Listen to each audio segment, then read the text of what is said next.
ប្រភេទកដងធំចំនួន20លីត្រដែលអាចប្រើប្រាស់នៅក្នុងការចល័យធ្វើការក៏ដូចជាបាទនៅតាមគេហដ្ឋានបាទទឹកពិសាស៊ុបអេតិចដើម្បីសុខភាពលោកអ្នកសូមអរគុណដល់ Suzuki Smart V រចនាម៉ូតូច្រឡឹងស័ក្តិសមសម្រាប់បរិសុទ្ធស្ត្រីពិសេសគ្រួសារដែលទាន់សម័យបាទ Smart V ជំរើសនៃជីវិត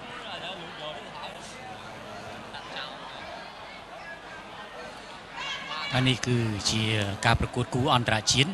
ហើយជាលើកទី1ហើយដែលម៉ាឡេស៊ីបាទប្រទេសម៉ាឡេបានមកប្រកួតជាមួយនឹងកីឡាករព្រះរាជាណាចក្រកម្ពុជាឃីមឌីម៉ា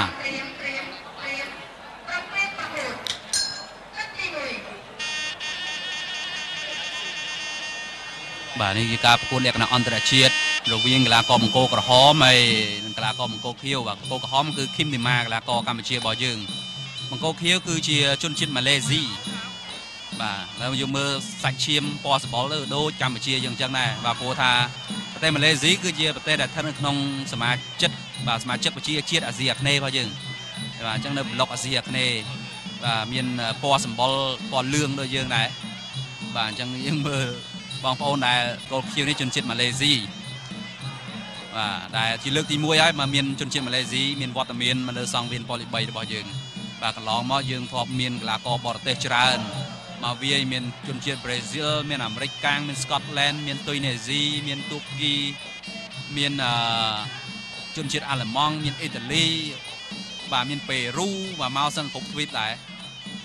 បាទនៅលើពិភពលោកមានអូស្ត្រាលីក៏ធ្លាប់មកបាទនៅទ្វីបអូសេអានីបាទឥឡូវជាកីឡាករមកពីអាស៊ីរបស់យើងបាទជនជាតិម៉ាឡេស៊ី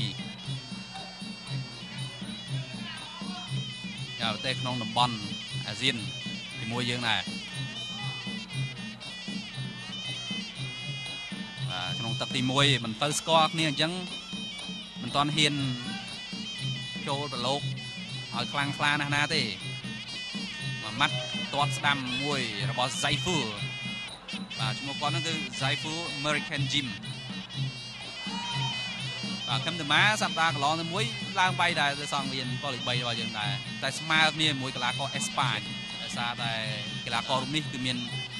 មើលទៅហាក់បីជាមានទេពកោសល្យល្អមកក្នុងការប្រកួតក្បាច់វាយរបស់គាត់ការវាយចេញការសម្លឹងទៅលើគូប្រកួតយកចិត្តទុកដាក់ហើយនឹងជាពិសេសគឺថាវិន័យជាកីឡាករល្អរបស់គាត់បាទតោះស្ដាំរស់ Zaiful ហើយបវលខ្លួនឯង Zaiful កម្ពស់រៀងទាបជាងខឹមឌីម៉ាបន្តិចបាទខឹមណា1.7 បា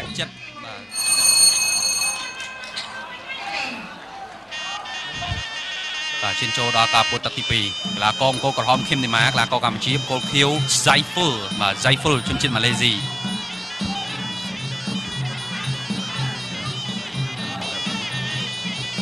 បាទ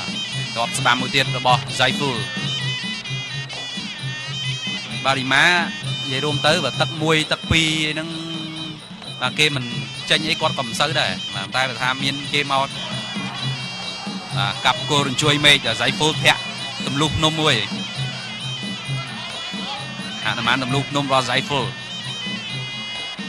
គាត់ស្ដាំរបស់ Zaiful មួយទៀតធ្ងន់ហ្មងបាទកីឡាករម៉ាឡេមិនដែរមកវាយតែមកវាយខ្លាំងផងគាត់ដែរស្ដាំមួយទៀតអត់ដល់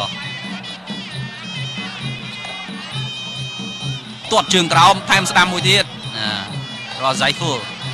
ជើងខ្លីមែនតែទាត់បានល្អធាក់ឆ្វេងឌីម៉ាម្រងចាប់ជើងធាក់ឆ្វេងមួយទៀតតែ Zaiful ចាប់ជើងមកដួលតាមរបស់ឌីម៉ាខៅឆ្វេងរបស់ Zaiful អត់ដល់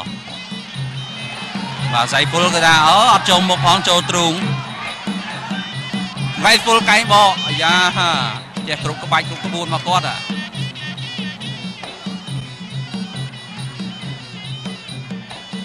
ចូលយើងបន្តទៀតទឹកទី2ទេតាក់ស្ដាំទាត់ថែមស្ដាំតែស្ដាំពីជើងផ្ទួនរបស់ Zaiful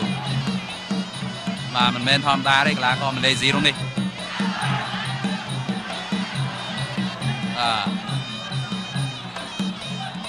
ចប់គូនេះទៅយើងបានទស្សនាគូដណ្ដើមជើងឯកស្រា Scottish Origin ហើយចប់ទឹកទី2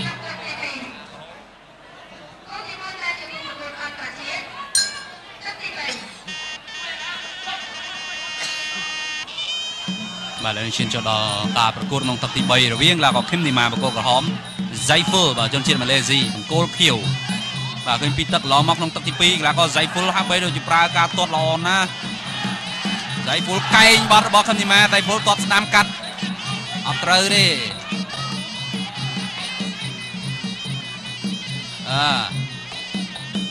បាទមិនមែនគីឡូធម្មតាទេ Zaiful នេះបាទគឺរឹងណាស់ជើងក្រោមទាត់ជើងក្រោមថែមស្ដាំមួយទៀតរបស់ Zaiful រុញចេញសិនយេបែរក្រោយបាទធ្វើម៉េចឲ្យបានពីមុខមើលឃើញគូបដិបត្តិបាទបែរក្រោយគេវាយមកប្រមាណទទួលប៉ុណ្ណឹងទាត់ស្ដាំថែម Zaiful ឌីម៉ាផ្ងាក់ទៅក្រោយបាទលើកជើងស្ដាំធាក់អត់ឲ្យឌីម៉ាចូលគៀកបានទាត់ស្ដាំបាទរូបភាពយឺតនៅក្នុងទឹកទី3មិញដែលឃឹមឌីម៉ាហើយនឹង Zaiful បាទស្រុកលោកអ្នកដែលជាវស្រាស្កុតវីស្គី Origin មួយកេះថែមជួយបាទអត់មានពេលវេលាយូរទៀតទេសល់តែ2ទឹកឃឹមឌីម៉ា